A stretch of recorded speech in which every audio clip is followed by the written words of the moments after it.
Hey everyone, welcome to the channel. Today we're talking about Iron Rangers, Redwing Iron Rangers. I have been eyeing these up for a long time. I had been wearing these Clarks. I think they're called the Desert Molly. It's basically just the old school Clark with the crepe sole here. And actually, if you take a good look at these things, that crepe sole is completely just kind of worn through, and I wasn't really a fan of these to begin with. They kind of they almost seem to like soak up water, so I don't know. I guess it's not really supposed to be a very durable shoe. It's kind of a little dressier, I suppose. So, oh, and also I probably would have gotten these resoled, but apparently they don't have a welt, a Goodyear welt.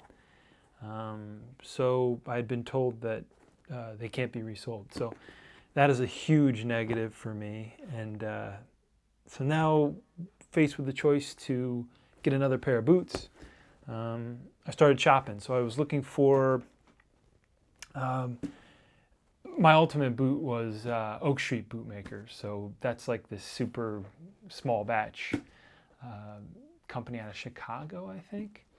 And I think those boots are more in the $500 range. So that was a little more than I was looking to spend. So obviously then the next thing that everyone says online is Redwing Iron Rangers. So I took a much better look into these things and kind of was studying them. They have the Made in America, which is super important to me. It says right there, made in the USA. The shape of them wasn't exactly what I was looking for. So I do like this. I usually wear like a size 12, and these run really small. So this is a size 11, and it fits me perfectly. So in my case, I sized a full step down, full size. I ordered a couple pairs of them just to have them on my feet, and I was happy with a little snugger version of these things.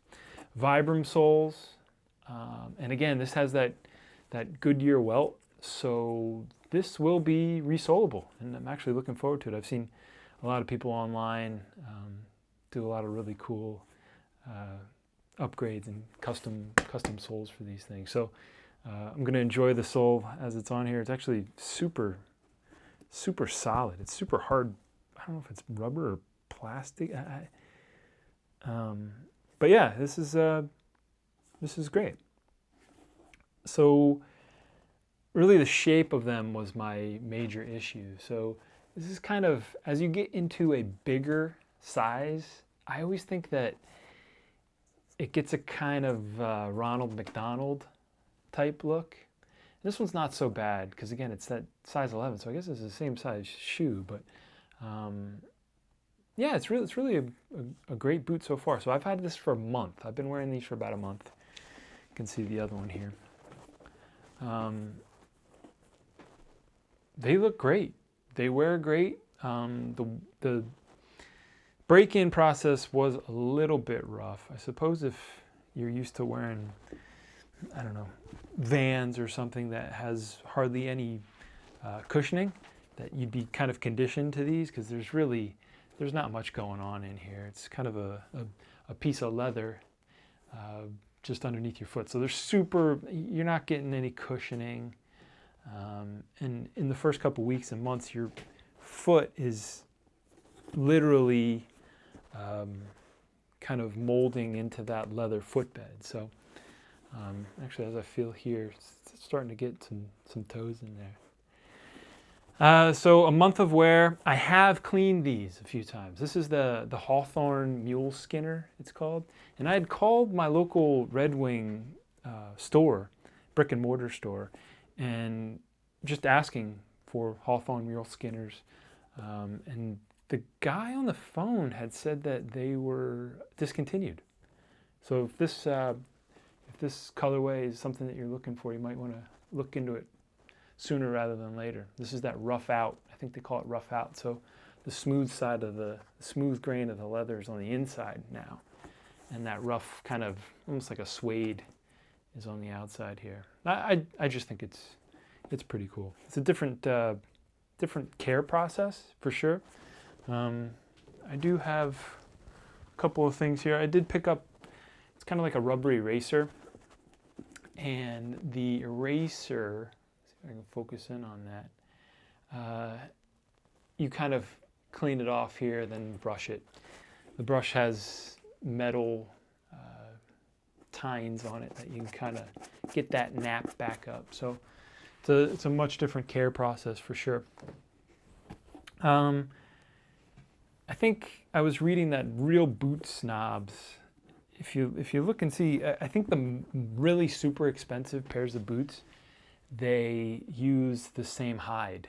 So the grain is consistent across both boots. In this case, and it's no more evident than in the tongue, if you look at the tongues of the two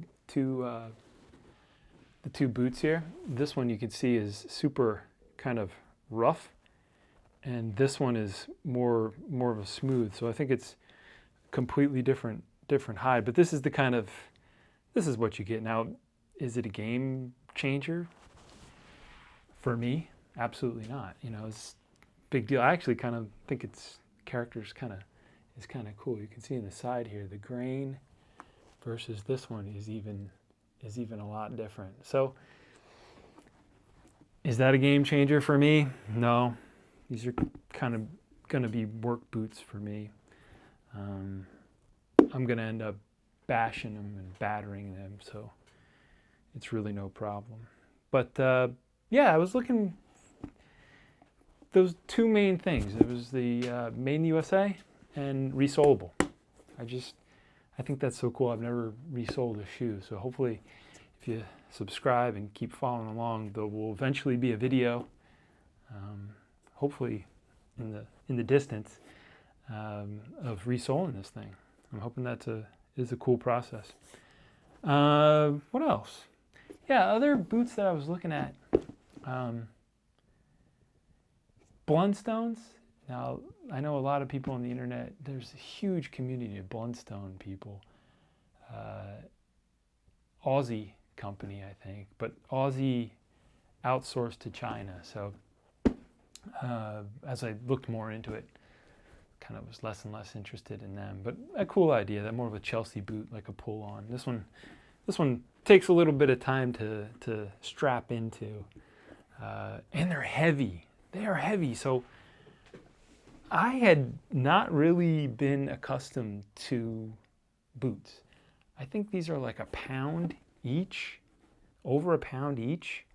So this is a quantum leap if you're wearing Vans or even just sneakers. I usually just kind of rock some like a New Balance sneaker or something light and basic. And when you haul these around for a couple days and a couple days straight into weeks and long days, you're going to notice it, especially when they're not completely broken in and still pretty stiff, and your foot hasn't, like I said, set into that footboard.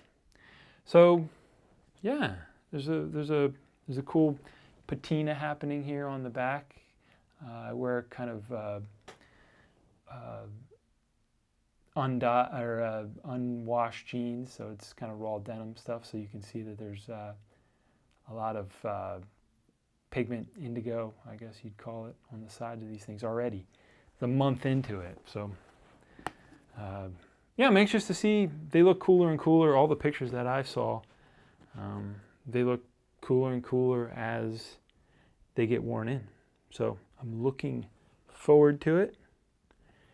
Thanks for taking a look at the channel, and we'll finish with a couple on-foot shots. That was one of the things that I'd been really to for, and I didn't really see much of those. I always tried to get an understanding of what they look like on foot. It kind of gives me a better idea of what I'm actually getting. So here's some on-foot stuff, and thank you for watching.